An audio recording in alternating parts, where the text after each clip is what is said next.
Hello, welcome to SwitchedOn, Paul speaking, and we're going to be looking at a new game today on the Nintendo Switch, and that is Oceanhorn 2, Knights of the Lost Realm.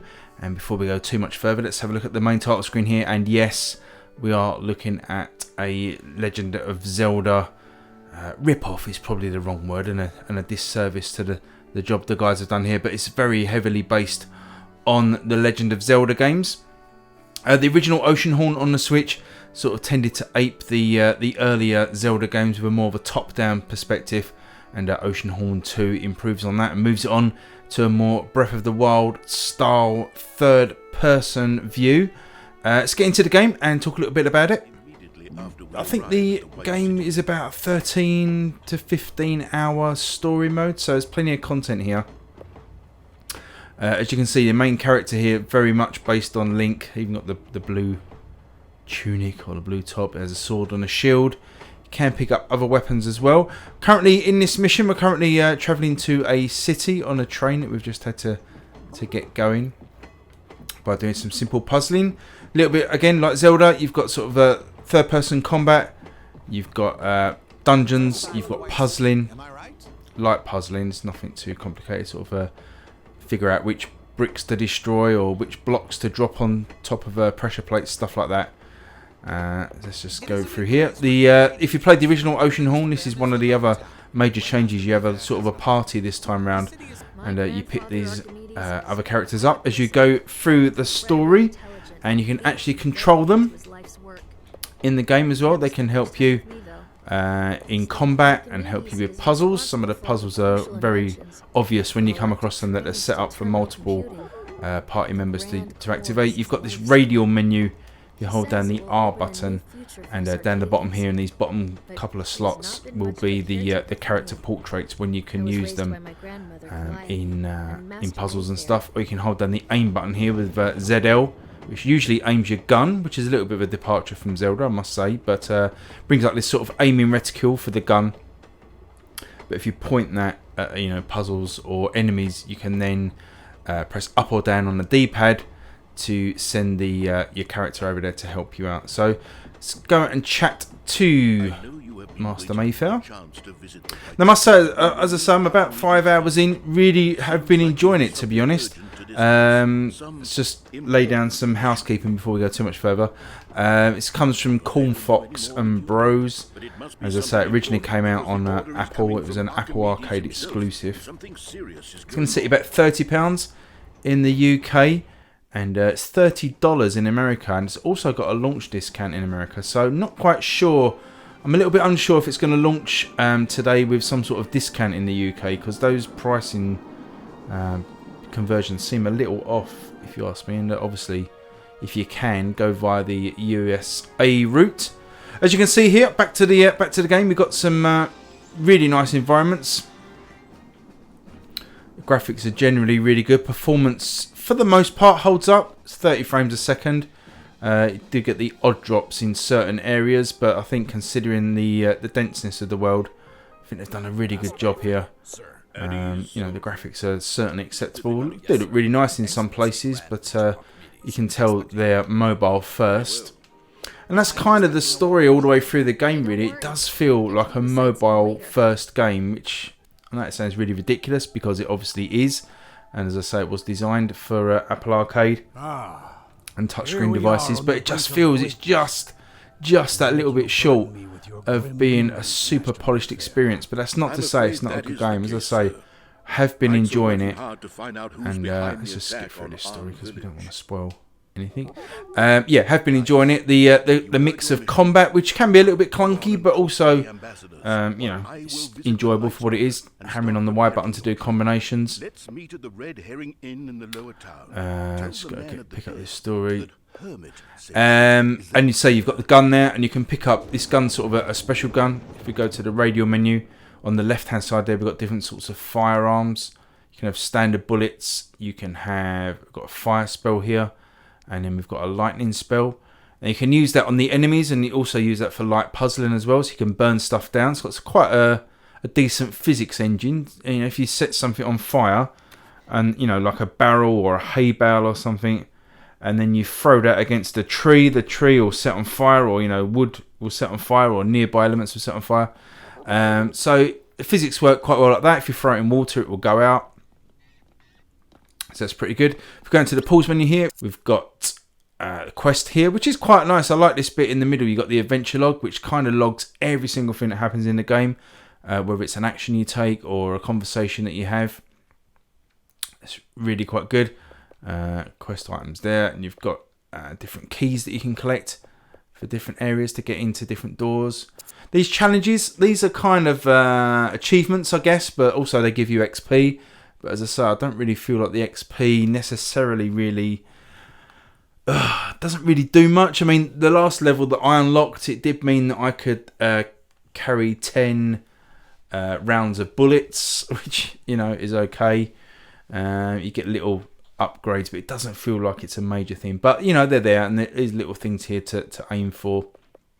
Plenty of them as well, and a lot of them are locked until you discover them. So, say there's 80 by the looks of the text at the bottom, and I've done 17 of them. Some nice options here as well. You can change the UI scaling, which is handy on handheld, although I haven't really necessarily found any issues. But there's your options right there. So we've got a nice mini map in the corner. Usually gives you the direction to take. Let's have a little look around first. Let's say there's still something I need to do. See if we can get to some combat soon. Don't know who this giant dude is. Ambassador Iron Talon. Okay, kind of must have skipped over him when I was talking to you guys. Master Mayfair. I don't know what these symbols do. Just gonna have a quick look around here because before we progress the story too much. Typical sort of Zelda fare. You can hit pots and barrels and stuff to get extra weapons. You've got heart containers, so you know you need to collect a number of pieces of the heart container to get extra, an extra heart piece. Chests, plenty of little chests dotted around off the beaten path as well, so gives you a little bit of a reason to explore and look in little nooks and crannies that are, seem obvious. We've got these power-ups that we can add to weapons. So you just power up our weapons as we go along. Looks like we've got a little bit of a light puzzle here. What we got here? Akkadian history. I'm going to read all that.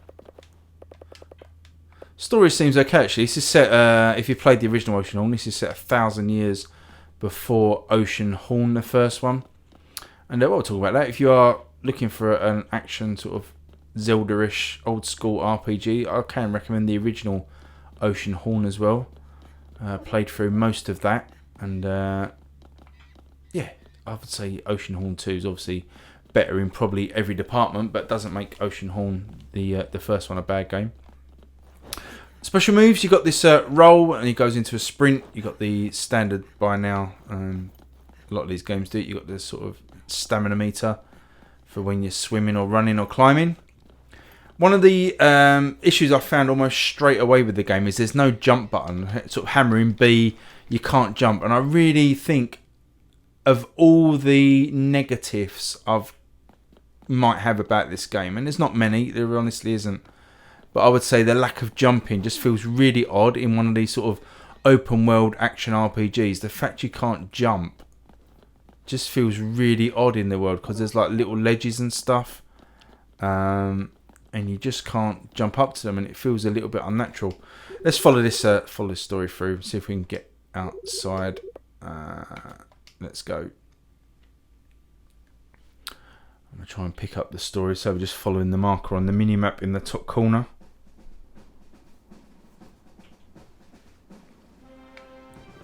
To an open world, but you can see the performance is pretty decent. Tiny little bit of slowdown if you move the camera around too quickly, but generally it's fine. Looks really nice as well. That's the train we came in on. Just looking for that flashing orange quest marker in the on the minimap at the top. Got all these NPCs that we can speak to and pick up little side missions and hints and tips and stuff, which is cool. Here's your combat, basic combinations. If you hold down the attack button, you can do a powered up version, which takes some stamina.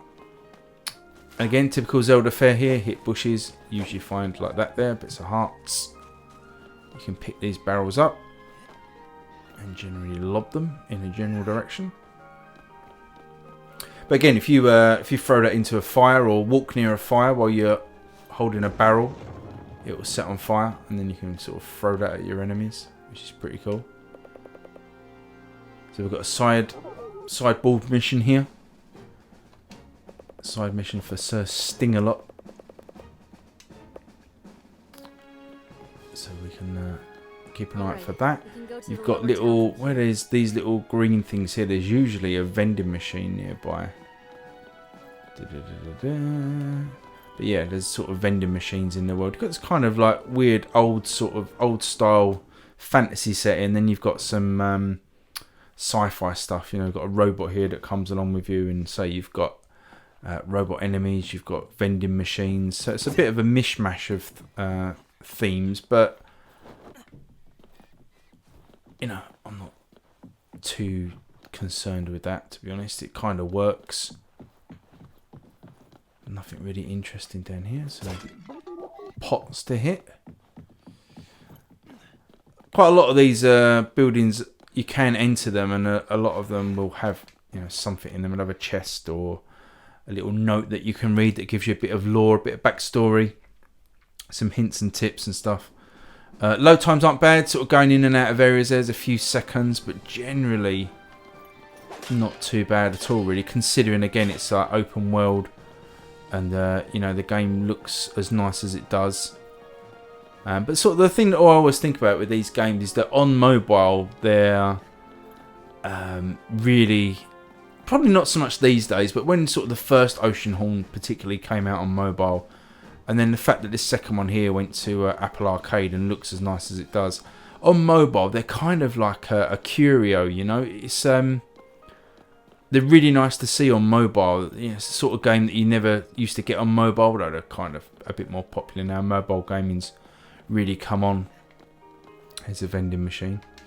But you know what I mean? Like they feel a lot more special on mobile. You know, you sort of wonder at the open worldness, the nice graphics. You know, it's a sort of, as I say, 13 to 15 hour story with side missions and, you know, post game stuff to do. You never used to get that on mobile games, so it always felt a little bit special. When you bring it over to a platform like the Switch here, and I don't know if it's coming to PlayStation, I'm not sure, but yeah, I mean, these games are kind of, and without being rude, they're kind of 10 a penny on the Switch. You've had lots of these kind of open world adventures, haven't we, that are like Zelda games, so kind of loses that little bit of uniqueness that it has on mobile when it comes to a console platform. But it shouldn't really be a slight on it, because it is a decent game. I like these little things here. I mean, this here looks a bit like there could be something here. So we've got some bombs. Let's see if we put a bomb down, make a hasty retreat, just see if that opens up a secret area or anything like that. It may not. No, it doesn't, but that's a shame. So let's keep heading towards our objective. As I say, we've got loads of NPCs here we could be chatting away to.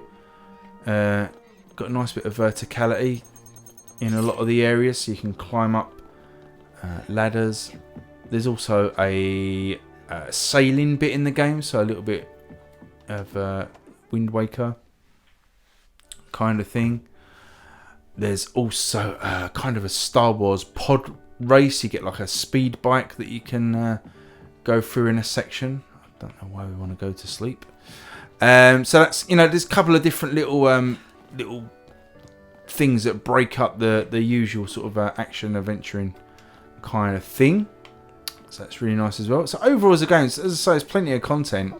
Just feels a tiny little bit and again, I don't want to use the word clunky. I don't want to use too many negative words here and give you the wrong impression that I don't think it's a good game. I think it's a really good game. and a lot of these kind of Zelda-esque reimaginings on the Switch, I've not been that impressed with, and there has been a lot of them, and they just, they're either the performance is poor or they're just sort of, have not been worth playing. But this one has kept me engrossed, I must say. But yeah, it just feels a little bit clunky, just a little bit, like it's just not quite polished enough for coming to console, but you can certainly see why it gets the plaudits it does on mobile for sure. I don't know if this is still an Apple Arcade exclusive. It certainly was when it launched for some time, and it wasn't even, I don't think it still is on the Mac. I had Apple Arcade, and on my Mac I would look out for this every now and again, and it just wasn't ported at the time to the Mac. I'm not going to keep going in those buildings because they're kind of, you've got the idea of that. Let's go to this other orange mission point. But yeah, let me know what you think about this one. I mean, it's coming with a medium sort of price tag, coming in at £30. It's not really for me to say, although some people have called me out before and believe it is my place to say if it's worth the money. But it's your money. If you think you're gonna get a decent time out of a 15-hour action RPG that's like Zelda, after all that, but we do need to go into their house by the look of the marker.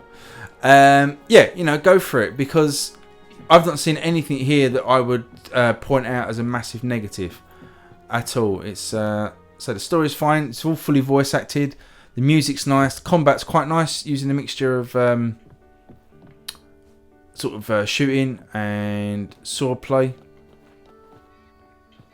I can't see where this marker's pointing us to. Oh, there's another ladder here. Let's see if we need to go up to the next level. Is there anything up here? We've got these little, as you probably saw as I've been talking away, these little shiny markers on the floor. You can search them, and they'll have either materials or heart pieces. The materials are quite good. I like how they do the materials. You sort of gather these materials in your inventory, and if you collect enough of them, they'll turn into something. So, for example, if you collect enough metal pieces, they'll turn into money. If you collect enough charged items, they'll turn into sort of lightning ammunition. So that's quite cool. It's definitely saying we need to be in this area. This is again where a jump button would be really nice. We could just have a little jump around here and see what's going on. But I can't see where that quest marker's leading us, unless it's leading us right into the open door. There we are. So we're in some sort of bar, and again, all these environments are really nice inside. Got no complaints at all about the look of the game. Don't even think it borrows that heavily from Zelda. I mean, you can obviously tell the Zelda influence, but you wouldn't look at it. I mean, for example, I've been playing a lot of Genshin Impact the last couple of weeks on the iPad and PC. That game is coming to Switch as well. And sometimes you put that game side by side with Breath of the Wild, and it's just quite shocking how much it's been ripped off, how much Genshin Impact has ripped off Breath of the Wild. But with this, I can see where the influences have come from in terms of gameplay and the mechanics and stuff. But looks wise, I don't think they've got a problem. And again, this is where we've got a problem with jumping. Looks like I've fallen behind the bar here. Am I going to be rescued? You think it's going to take a while before It looks like I might have had to do that. It's been a long day. Wait for Master Mayfair and rest in his study. So it looks like you do have to go to sleep, maybe. I haven't slept before. There are beds, and I've seen the go to sleep option before, but didn't really see much point to it. So I think we'll probably get to wrapping this one up. Sorry you've not seen any combat. It's a bit of a shame. I'm going to see if I can just get past this bit. If we can skip this. See if we can get to some basic combat. I would like to show you that before we wrap the video up. I think you get the general gist of what the game's about. You were so cute. In terms of we packed our bags, but didn't want to wake you up. Hurry and meet us at the harbor. Being Zelda-like and how most of the mechanics work. But I would just like to show some combat. Oh, we've got a boat. So we've done a boat section before. It wasn't much. Don't know how much more sort of boating there is to come, but it was pretty. You know, it wasn't anything like you didn't have to go exploring. You didn't really have to do much. It was basically travel from A to B on the minimap, and then the story carried on. And that was kind of just the one little section that there was. But it looks like we might be heading off now to the harbour. There we go. There's a bit of combat for you. You can see me take out my aggression on a barrel. Now these, without the jump button, you sort of just push against anything that's waist high and you'll hop on it, and you'll find these little kind of situations where you'll get an obvious like small box to a bigger box to a bigger box, then to a rooftop. So you got to look out for those as well. Kind of little puzzles that are set up for you to reach hidden areas and that kind of stuff. And I don't think there's going to be much in the way of combat, but if we get to this boat, I might be able to show you the boating section, and then perhaps after then there will be some combat. We'll meet him. Hey, the whole crew's here. Awesome. Who do I need to speak to?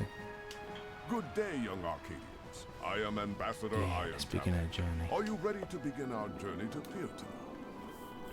Been to quite a few different areas graphically. So that's quite interesting as well. And there's also like underground areas. There's sort of hidden caves. And as I say, there is the dungeons like Zelda. So you got like the puzzle elements underground. We're not in control of this one. The sailing that I was talking about, you was actually controlling the boat, but this is a much bigger and different boat. Seems to be very keen to get this grand core of his into completion. So there you go. So leave me a comment below what you think about this, and if you want me to carry on with some actual more gameplay, some sort of more focused gameplay rather than me yakking over the top. I'm happy to do a more sort of another. Wow, was this one gone 20 odd minutes? So I'm happy to do another video with more gameplay focus and see if we can progress through some of the story. Just wanted to really show you here an overview of the game. So it's out today on the eShop. £30, $30. If you're in America, you've got a bit of a discount for a little while. I think it's 10%, not too much, but check that out. And that's Oceanhorn 2. So really nice game. Recommend it. Like it a lot. And let me know below what you think of the look of this one. And please subscribe if you're new. Leave me a like if you enjoyed the video. And I will see you all next time. Thanks for watching. See you again soon. Bye bye.